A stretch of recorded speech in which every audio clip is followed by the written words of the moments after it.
গত কয়েকদিন ধরে সামাজিক যোগাযোগ মাধ্যমের দেয়াল জুড়ে হঠাৎ করেই একটা ফটো কোলাজ ঘুরে বেড়াচ্ছে। ফেসবুক, ইনস্টাগ্রাম কিংবা টিকটক, যেখানেই চোখ রাখা হচ্ছে সেখানেই এই ভাইরাল ছবিটি। আর এই ছবি যারা শেয়ার করছেন তাদের বেশিরভাগই বর্তমান প্রজন্মের উদীয়মান তরুণ তরুণী। ছবির ক্যাপশনটি খুব ছোট, মাত্র এক শব্দের, ড্রিম। কিন্তু কি আছে এই ছবিতে? কেন এটি নিয়ে তরুণ প্রজন্মের মাঝে এতটা উন্মাদনা?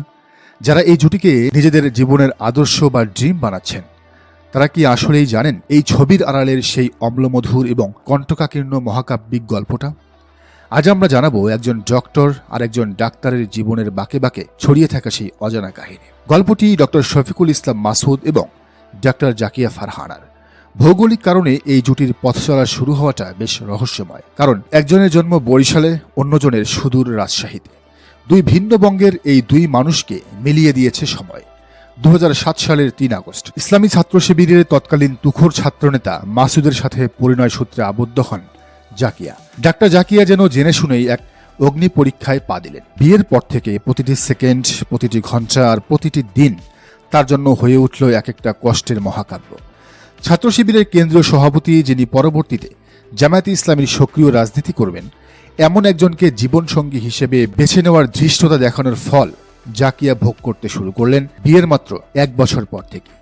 2008 সালে রাজনৈতিক পট পরিবর্তনের পর শফিকুল ইসলাম মাসুদের নাম উঠে আসে প্রশাসনের মোস্ট ওয়ান্টেড তালিকায়। শুরু হয় এক বিভীষিকাময় জীবন। গত 17 বছরে মাসুদের বিরুদ্ধে মামলা হয়েছে 350টি। তিনি 4.5 বছর জেল খেটেছেন, আর ডিজিএফ এর হাতে গুম হয়ে নিখোঁজ ছিলেন 2 বার। এই দীর্ঘ লড়াইয়ের মাঝে তাদের জীবনে আশার আলো হয়ে এসেছিল একটি সন্তান। সুখবর পেয়ে কারাগারে বন্দী মাসুদ আনন্দে আত্মহারা হয়েছিলেন। অবশেষে এলো সেই কাঙ্ক্ষিত সময়, যখন জাকিয়া ফারহানা হাসপাতালের বেডে শুয়ে নতুন অতিথির অপেক্ষায়। কিন্তু মাসুদ তখন জেলের অন্ধকার প্রকোষ্ঠে। তিনি কারা কর্তৃপক্ষের কাছে আবেদন জানিয়েছিলেন অন্তত 1 ঘন্টার জন্য হলেও তাকে যেন প্যারোলে মুক্তি দেওয়া হয়, যাতে তিনি এই দুঃসময়ে স্ত্রীর পাশে থাকতে পারেন, সন্তানের মুখটি প্রথমবার দেখতে পারেন। কারা কর্তৃপক্ষ সদয় হয়েছিল ঠিকই, মাসুদ মুক্তিও পেয়েছিলেন, কিন্তু সেই মুক্তি কি আনন্দের ছিল? না। মাসুদ মুক্তি পেয়েছিলেন তার সেই ফুটফুটে সন্তানের জানাজায় ইমামতি করার জন্য। নিজের হাতে সন্তানের লাশের খাটিয়া কাঁধে নিয়ে কবরে মাটি দিতে হয়েছিল এই বাবাকে। কি মনে হচ্ছে কোনো সিনেমার স্ক্রিপ্ট? না, এটি কোনো কল্পনা নয়, এটি কোনো গল্প নয়। এটি শফিকুল ইসলাম মাসুদের নিজের মুখে বলা তার জীবনের বাস্তব প্রতিচ্ছবি, জামায়াতে ইসলামীর রাজনীতি করার চরম বাস্তবতা। এখন প্রশ্ন হলো, যেসব তরুণ তরুণী আজ একটা ফটো কোলাজ দেখে মাসুদ জাকিয়ার জীবনকে ড্রিম বানাচ্ছেন, তারা কি এই ত্যাগের গল্প জানার পর সেই স্বপ্ন দেখার সাহস রাখবেন? গত 2 দশকে তাদের জীবনে না ছিল কোনো ঈদ, না ছিল কোনো উৎসব আনন্দ। জাকিয়া ফারহানা সবাই হতে পারে না। স্বামীর রাজনৈতিক আদর্শের কারণে সঠিক চিকিৎসার অভাবে নিজের সন্তানকে হারিয়েও যিনি একটিবারের জন্য বলেননি তুমি রাজনীতি ছেড়ে দাও, তেমন স্ত্রী কজনেই বা হয়? টিভিতে স্বামীর রিমান্ডের খবর শুনে তিনি যেমন নিভৃতে কাঁদতেন, তেমনি রিমান্ড শেষে যখন কারাগারে দেখা করতে যেতেন তখন দুহাতে রঙিন মেহেদি মেহে যেতেন। ভাবতে পারেন, এটি ডাক্তার জাকিয়ার এক অদ্ভুত জেদ ছিল। তিনি চেয়েছিলেন তার স্বামী যেন তাকে দেখে বুঝতে পারেন বাইরে তার পরিবার একেবারে ভেঙে পড়েনি, বরং তারা পাহাড়ের মতো দৃঢ় আছে। তাই তো সংসদ সদস্য হিসেবে শপথ নেওয়ার দিনও জাকিয়া মাসুদের পাশে দাঁড়িয়েছিলেন সেই রঙিন মেহেদি মেখেই। ক্যামেরার লেন্সে তার সেই ভেতরের উচ্ছ্বাস কতটা ধরা পড়েছে জানি না, কিন্তু মাসুদ ঠিকই জানেন তার এই সাফল্যের পেছনে জাকিয়া কতটা বড় ছায়া হয়েছিলেন। ডাক্তার জাকিয়া ফারহানা কেবল একজন গৃহিণী নন, তিনি একজন পেশাদার চক্ষু বিশেষজ্ঞ, উচ্চশিক্ষিত এবং কর্মজীবনে সফল হয়েও যিনি বছরের পর বছর মাসুদের পাশে ছিলেন ঢাল হয়ে।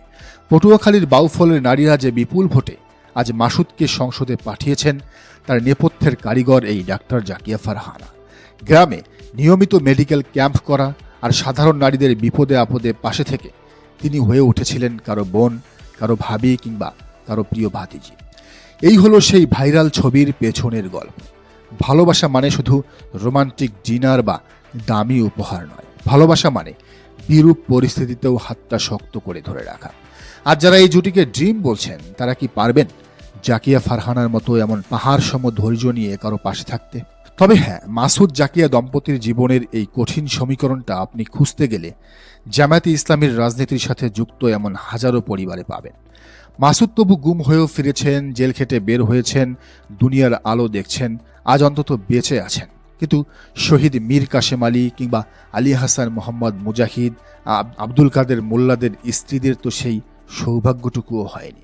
বিগত 17 বছরের নির্মম জুলুমে কেবল জামায়াতে ইসলামীর রাজনীতি করার অপরাধে স্বামী হারানো স্ত্রীর সংখ্যা অন্তত 1700 হবে। কিন্তু আজ সবচেয়ে বড় পরিতাপের বিষয় হলো যে শেখ হাসিনা তার তৈরি করা সংবিধানের দোহাই দিয়ে 71-এর ভুল ইতিহাসের জিগির তুলে হাজার হাজার পরিবারকে বলির পাঠা বানালো, ওপারে পাঠালো, হোক সেটা জামায়াত কিংবা খোদ বিএনপির পরিবার। আজ আশ্চর্যের বিষয় হলো সেই শেখ হাসিনাকে এবং তার সেই স্বৈরাচারী সংবিধান যেন সমুন্নত করার শপথ নিয়েছে তারেক রহমানের নেতৃত্বাধীন বিএনপির সরকার। সেই খুনি আওয়ামী লীগের বিচার না করে উল্টো পর্দার আড়ালের এক অজানা সমঝোতার মাধ্যমে সেই সব অপরাধী আর খুনিদের তারা জামিনে মুক্ত করে দিচ্ছে।